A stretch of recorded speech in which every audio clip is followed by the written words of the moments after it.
ఇక మరి తెలంగాణ రాష్ట్రంలో అతిపెద్ద వార్తాపత్రిక, అతి పెద్దది, అందరికీ కావాల్సింది, ఈ రాష్ట్రంలో ప్రశ్నించడం కోసమే పుట్టిన పేపర్. ప్రశ్నించే గొంతు వేది. ఇప్పుడు శనార్థి తెలంగాణ రాజ్యాధికార పార్టీకి లోగో పెట్టిన ఓలక్క రాజ్యాధికారం అట వచ్చేసిందట. ఇంకా చూడ్రి, చేరికలు నామినేషన్ ఫుల్ అయినాయట చింతపండు తరపున. నేనేం చెప్పిన నిన్న మీకు, ఏమి రా చింతపండు మాదాపురానికి వెళ్ళి సర్పంచ్లతో గెలుస్తావని అడిగిన. వాడు ప్రజల మధ్య అడిగి గెలవాడు అని తెలిసిన చూడది. ఇప్పుడు ఏమంటాడు, చేరికలు నామినేషన్లు, తెలంగాణ రాజ్యాధికార పని దూకుడు, రాష్ట్ర వ్యాప్తంగా జోరుగా జాయినింగ్స్, పెద్ద ఎత్తున పార్టీ కండువాలుగా కూడిన బీసీలు, పార్టీ మద్దతుతో భారీగా సర్పంచ్ నామినేషన్లు, బీసీ రాజ్యాధికార దిశలో ముందడుగు. ఇప్పుడు పార్టీ మద్దతుతో భారీగా సర్పంచ్ నామినేషన్ అని రాసింది కదనే.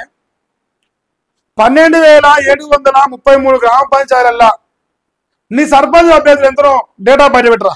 మొగోడవ అయితే మునగాడవ అయితే డేటా బయట పెట్టు. బీసీలంతా నాదనకు. నీ రాజ్యాధికార పార్టీలో జాయినింగ్ కార్డు ఉండి జాయినింగ్ కార్డు పట్టుకొని ఇది మా డేటా, ఇంతమంది సర్పంచ్ అభ్యర్థులు మా టీఆర్పీ పార్టీగా నిలబడరని ఓ 1000 మంది లెక్క చూస్తే నీ పనే ఉంటా. ఇక నీ జోలేస్తాను. ఇక 1000 మంది చూపిస్తాను.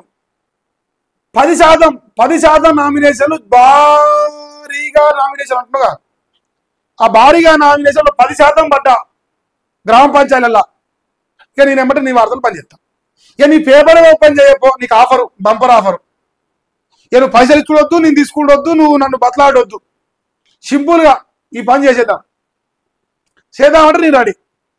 జోరున్నా అది నీకు ఎడవని చేసి జోరుందంటే నాకు జోరు. ఈ ముఖం పాడు కానీ ఈ ముఖం ఎట్లా ఉంది, మషామూరు ముఖం ఉన్నట్టు. కరీంనగర్లో భారీగా చేరికలు, అడుగున అణిసివేతే, బీసీ బిడ్డలను తొక్కడమే ఏకైక లక్ష్యం, చాన్నాలుగా రెడ్లదే ఆధిపత్యం, నల్గొండ జిల్లాలో పరిస్థితులు మరీ దారుణం. మన నల్గొండ జిల్లాలో మన బీసీలకు సిగ్గులత లేదురా చింతపండు. నిన్న కాక మొన్న కోమరెడ్డి వెంకరెడ్డి బీసీ బిడ్డను ఉత్సవోసి కొడితే కూడా సిగ్గు లేకుండా నిన్న మన రాజాని కాక బీసీ నిలబడరా. ఇంకే కదరా మనకు సిగ్గి, ఇడిచి చేసుకొని తిరుగుతుంది మనం. మలేషా ఇంకో జిల్లాలో యాదవ్, గౌడ్స్, పద్మశాలి, మునురు కాపుల ఏదో అడ్డుకుంటున్నా ఆ రెడ్లు. వాళ్ళు అడ్డుకుంటలేరురా, మనం దద్దమ్మనం అని మనమే గాజులు వేసుకొని పోయి వాళ్ళ కాడికి పోయి వెనక నిలబడతా అన్నాం. మేము దద్దమ్మనము, మేము రెడ్ల సంకలనం ఆగుతామని మనమే గాజులు వేసుకొని పోయి నా గాజులు బాగున్నాయా, మంచిగానే ఉన్నాయని చూసుకొని వెనక నిలబడితే రాజన్న జిందాబాద్, వెంకటన్న జిందాబాద్ మనం కొడుతున్నాం. వాళ్ళు కొట్టమంటలేరు, మనమే కొడుతున్నాం లచ్చ తక్కువై. ఇంకేంది, రెడ్ల బాధితులుగా కైలాసు, వచ్చే జానన్న, చెరుకు సుధాకర్ ఉన్నట. ఓ కొడుకు. గతంలో మంచిర్యాల జిల్లా కోటపల్లి మండలం సిర్సా గ్రామ పంచాయతీలో ఎస్సీ అభ్యర్థిపై రెడ్ల దాడి. అబ్బో రాసేసిండ, చెట్టు కట్టేసి కొట్టంట నామినేషన్ వేయకుండా. రాసిండు మల్లేశ, చాలా ఊరు రాసిండు లెక్క. వెలమదొరలో ఎంట్రీతో మారిన సీను, బలమైన బీసీ అభ్యర్థితో నామినేషన్స్ విత్డ్రా చేస్తున్నట. సంగారెడ్డి జిల్లా హత్నూరు మండలం అడ్డేపల్లి గ్రామం వెలమల ఆధిపత్యం. వెలమలు, రెడ్లు, కమ్మలు మాత్రం కుయ్యంటారు. అమ్మో కమ్మదనం అంటారు అలా. ఎందుకంటే మన చంద్రబాబు నాయుడు ఎంగిలి వెతుకులతో మన స్థానం నడిచింది. సో కమ్మదనం అన్నమాట అక్కడ. వెలమలు, రెడ్లట. ఇక చింతపండు బీసీ అంటాను. మొత్తానికైతే గ్రామ పంచాయతీలో ఫుల్ నామినేషన్లు పడతాయి. అవి మొత్తం నాయే. బీసీ రాజ్యాధికార పార్టీ అని పెట్టు.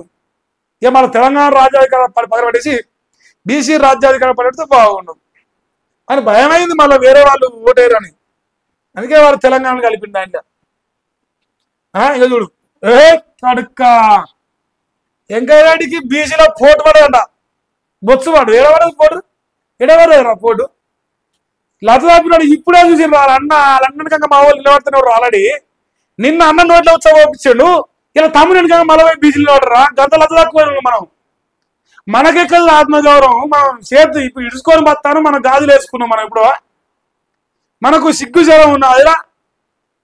బీసీ పుట్టుక పుట్టిన ఒక బీసీ బిడ్డను నోట్లో ఉత్సవం పోసి నామినేషన్ విత్డ్రా చేయాలని ప్లాన్ చేస్తే ఇంకడన్నా తెల్లార ముందుకే తమ్ముడు వెనక బీసీలు నిలబడరా.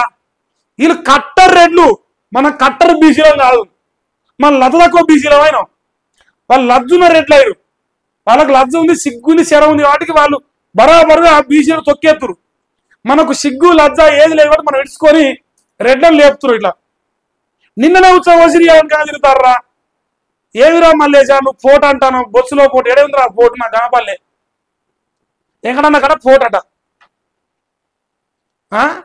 ఇక చూడు నల్లగొండలో కోమరెడ్డికి ఇబ్బందికర పరిస్థితి. జిల్లాలో రెడ్ల ఆధిపత్యాన్ని సవాలు చేస్తున్న బీసీ సామాజిక వర్గాలు. కోమరెడ్డికి మింగుడు వాడి వ్యవహారంగా మారిన ఎల్లమ్మ గూడెం సంఘటన. ఇది తప్పు రాసినవరా? ఇప్పటికే తమ్ముడు రాజగోపాల్ రాజకీయ రాజగోపాల్ రెడ్డి రాజన్న రెడ్డి రాజన్న పొంగవాడి ఫోన్లు కొట్టినప్పుడు లుచ్చా బీసీల వ్యతిరేక అని ఆయన గురించి రాయాడు. ఎందుకంటే పేమెంట్ ఇస్తాడు మా రాజన్న పేమెంట్ ఇస్తాడు మా మల్లిగారి కుక్కల సంఘం ఛానళ్లకు. ఆ పేమెంట్ రావాలంటే మరి ఆయన తిట్టొద్దు. మైపాల్ యాదవ్, ఫక్కో ఇంకెన్నో ఉన్నాయి మా రాజన్న ఛానళ్ళు. వాళ్ళందరికీ పేమెంట్ కాబట్టి ఇప్పుడు రాజన్న ఏమన్నాడు, ఈయన రెడ్డి కాదు తమ్ముడు ఒకటే రెడ్డి. ఇప్పుడు మల్లిగానికి రాజగోపాల్ రెడ్డి కాదు, ఈయన ఒకటే రెడ్డి అయిపోయాడు. ఇప్పుడు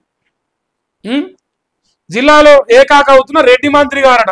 బొచ్చేం కాదు, మా వెంకటన్న 50,000 మీదతో గెలుస్తాడు మరోసారి. మాకు సిగ్గిలేదు కదా మరి మా బీసీలకు 50,000 లక్ష మీదతో గెలిపిస్తారు. మేమే గెలిపిస్తాం, మళ్ళీ బీసీలమే గెలిపిస్తాం. మాకెక్కడ సిగ్గి? ఆడు చమోసి కొట్టని ఇంకేమైనా చేయని మమ్మల్ని ఎగిరి తరని మేము వెంకటన్న జిందాబాద్, వెంకటన్న లక్ష మీద గెలవాలి అంతే. మాకెక్కడ ఇజ్జతి? ఒకరి పైన ఒకరి గమ్మతును అంత వేసి ముచ్చట. మీరు అనుకున్నంత కథ ఏం లేడా? మా వెంకటన్నకు చాలా మంచి ప్రేమ ఉంది, మాకు మామూలు ప్రేమ కాదు. మళ్ళీ అంతా లంగ ముచ్చట రాశాడు. ఒక్క నిమిషం, నేను అలా ఇంకొక ముచ్చట చెప్పడం మర్చిపోయినా. అని అసలు సీజలే జోలు ఉంది ఇలా. ఇక చింతపండు రాజేంద్రుడు కదిలి రండి యువతరమా తెలంగాణ నవనిర్మాణానికి దారులు వేద్దాం, ప్రశ్నించే గలమై ప్రజలను మేలుకొల్పుదాం, నిర్బంధాలతో నోలు మూపిస్తున్న పాలకుల కన్ను తెరిపిద్దాం, రాష్ట్రాన్ని అప్పుల కుంపటిగా మార్చే రాజకీయ దొంగను తరిమి కొడదాం, ఈ అణచివేత అన్యాయాలను భరించలేక పిడికిళ్లను బిగిద్దాం, ఉద్యమాలు లేకుండా ఏ చరిత్ర లేదు, నువ్వు ఎదిరిస్తేనే బతకగలవు, మూగబోయిన ప్రజాస్వామ్యాన్ని తట్టి లేపుదాం, అగ్రవర్ణ రాజకీయ పనులు కూల్చేద్దాం, అవినీతి నాయకులను తరిమి కొడదాం, దొంగ దోపిడీ వ్యవస్థలను కాల్చేద్దాం, చలిచీమలు చూపించే పౌరుషమై ఎగిసిపడే ఆళ్ల ఉగ్రరూపమై ఎప్పుడు రగులుతున్న అగ్నిపర్వతమై నీ దేహాన్ని పరంగా పెట్టి నీ కాలే కడుపుకు తువ్వాలను గుంజిగట్టి నీ కష్టాలను కట్నాల గడ్డపైన కాల్చేసి సామాజిక తప్పుర ఇది స్పెల్లింగ్ తెలంగాణ నిర్మిద్దాం, బహుజనులకు రాజ్యాధికారాన్ని అందిద్దాం. ఏహే ఓ దంచిండు, నరికిండి అలా రాతలతోని. నరికినారా చింతపండు? ఏం లేదు, మన కూడా లేదు, నీతో మన కూడా కాదు. జనానికి తెలియదు అని అయ్యేది కాదు.